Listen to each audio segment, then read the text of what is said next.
So is it worth you ask for clarifications prior, during, and after a job interview? So let's take it chronologically. So first, is it worth you ask questions about your upcoming phone interview? Because many of you are wondering whether your phone screen will be a technical or a behavioral one. And usually the employer is supposed to share as much information as they feel comfortable about these upcoming steps. So in my opinion, at this early stage of the process, it's not a good idea you ask them any sort of questions. And this is for the following reasons. The first is that while the employer knows exactly what they're looking for, because those recruiters are supposed to screen precisely for something, they will not want to take any risk of spilling the beans on what they're actually screening you on, because then the process will not be fair for all job interview candidates. The second reason why I find this is too dangerous and often not worthwhile is because you are a risk in a job interview, and in my experience, the phone screening rounds are the closest you can get to a gamble. So to the extent you convince that recruiter that you're worth an on-site interview, then you're going to pass it. But if you start asking them questions, and in other words asking them for small favors, in my opinion, you risk not being able to convince them that you're actually worthwhile for an on-site interview. So long story short, in my opinion, it's not worthwhile you ask for clarifications for a phone screening round, being the first or the second round. And let's admit it, you'll most likely have a little bit of time to prepare for that if you want to polish up both your technical and your behavioral skills, because you're not really learning to interview behaviorally for a phone screening round. Now let's talk about whether if it's worthwhile you ask clarifications for an on-site interview. And here it gets slightly more interesting, simply because you are a little bit more valuable in the employer's eyes. And truth be said, the employer expects you to prepare for an on-site interview. So that's why many of these employers will also have processes in place to help you, to give you information as to what to expect for these on-site interviews. For example, Amazon has a weekly call into which they also take questions about what to expect in the on-site interview. Now, don't expect this to be super extraordinarily revealing of extraordinary information, but it is helpful to a certain extent. Now, is it worthwhile for you to ask more clarifications as to what to expect during the on-site interview? My answer to this is no, it's not worthwhile asking for any further clarifications. And this is primarily because probably if you asked me this last year, I would have said yes. But receiving so many feedbacks from people who actually asked for clarifications and received misleading information about what to expect, I really do believe it's not a good idea. For example, I just received the other day from feedback from a guy who graduated at Stanford and he applied for a rather technical role at Amazon.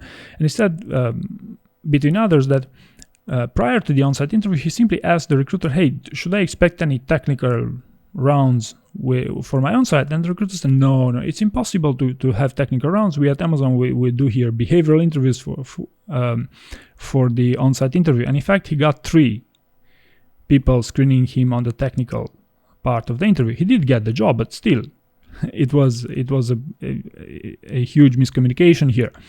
So in my opinion, if they don't give you any information about the upcoming on-site interview, it means they forgot something. So yes, you should send them a reminder for sure. But if you have this information, and if they send you if they fulfill their protocol, I believe that's as close as you can get to getting insight as to what to expect in your on-site interview when it comes to asking them for advice or asking them for clarifications. Now, it gets more interesting when you get in an actual interview. And during an actual interview, I believe it's a very good idea that you ask for clarifications. For example, if you have an answer that you are not sure on whether if it fully answers their question, you can end your answer, even if you give it a star format.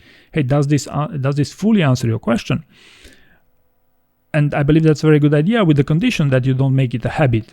Like, for example, I once had a candidate who always ended any answer he would give with this statement. I believe that's annoying, and I believe they won't appreciate this, but it is something that you would want to use to your advantage. There's another scenario where you feel like your interviewer is not really connecting with what you're saying, or they're not happy, or they send you a subtle message. Yes, that's also a good idea that you inquire, hey, what's going on? Or, take an approach, or cut your answer short if you're believing you're taking too long. Try to self-assess. The best candidates in job interviews are also the ones who read the room the best. So listen to learn, not to answer when they ask you something, and always listen to what they're actually trying to say, to tell you. So during a job interview, yes, that's where, it's worthwhile asking for clarifications, to the extent, of course, it makes sense and you're not annoying. Right now, the last milestone is after the actual interview took place. Is it worthwhile to ask for the rejection reason, to be straightforward with you? My simple answer to this is no, and I actually did another entire video on this topic. And the primary reason why it's not a good idea, and I'm saying this from experience after receiving various feedbacks with various types of rejection reasons. First of all, Amazon has a policy not to disclose the rejection reason. All other companies do to a certain extent share their rejection reasons to a certain extent again. But in my experience, these rejection reasons are so off topic, are so superficial, that in my opinion you're more likely to get discouraged after receiving such feedback and to get angry on your potential employer than to find this feedback useful. And the primary reason for this is because usually you won't have access to the person that actually took the decision maker. If a recruiter would know why the decision maker did not choose you, then you could as well be hired by an algorithm, right? They wouldn't need a hiring manager there. So if you manage to get to the hiring manager, if you're friends with them, yeah, of course, if you have that type of insider information, or if you have access to their internal notes, well, of course, probably you don't even have to ask because you can access it yourself. But in my experience, asking for rejection reasons is actually something that doesn't fly, and actually discourage many people that I know from reapplying, or from, even staying focused on pursuing other applications with other companies, simply because the feedback they received was so superficial, was so you're not at the level that we were expecting, or so it was plain dumb feedback that I could feel was given just because they asked, and that point of contact, it was not possible for them to say, I won't tell you why. They wouldn't be straightforward. They had to be so they have to use some sort of diplomacy to tell them, hey, yes, we believe we found someone better. So in my opinion, it's not a good idea that you ask for rejection feedback. Now, what is very important that you understand is that even the idea that you ask for rejection feedback is a rather bad idea. Why I'm saying this is because if you cannot self-assess, if you don't know why they rejected you, it means that you have a problem self-assessing yourself. Yeah. So if you don't know exactly how your performance went, even after the interview, or even 1 week after the interview, it means you haven't prepared the proper way in the first place. Because during a job interview, there are many. It's your interviewer's job to get you out of your comfort zone, to push the limits and to bring you to extremes, just in order to make an assessment of how do you work, even under pressure, if you want. So during that actual interviews, things will happen, and you can. It will not be obvious for you during the interview how the interview went, but it should be obvious for you how it went later in the day, or the next day, or after debriefing with someone, or even 1 week after in isolated scenarios.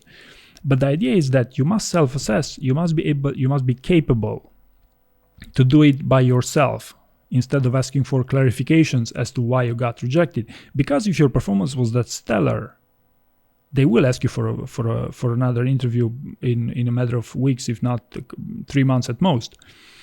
But understand the root cause of the problem for asking for rejection feedback at first, and this is your inability to self-assess. And if you have this problem, that it's a deeper issue that you must take a look at. So anyway, long story short, For a phone interview, I don't believe it's a good idea to ask for any clarifications. For an on-site interview, only if they forget about it. During an interview, yes, I do believe it's a very good idea to the extent that you can read the room and you don't make it a habit. And after the job interview for the rejection reasons, no, I don't believe, again, it's a good idea. So hopefully you found this information useful, and thank you very much for watching.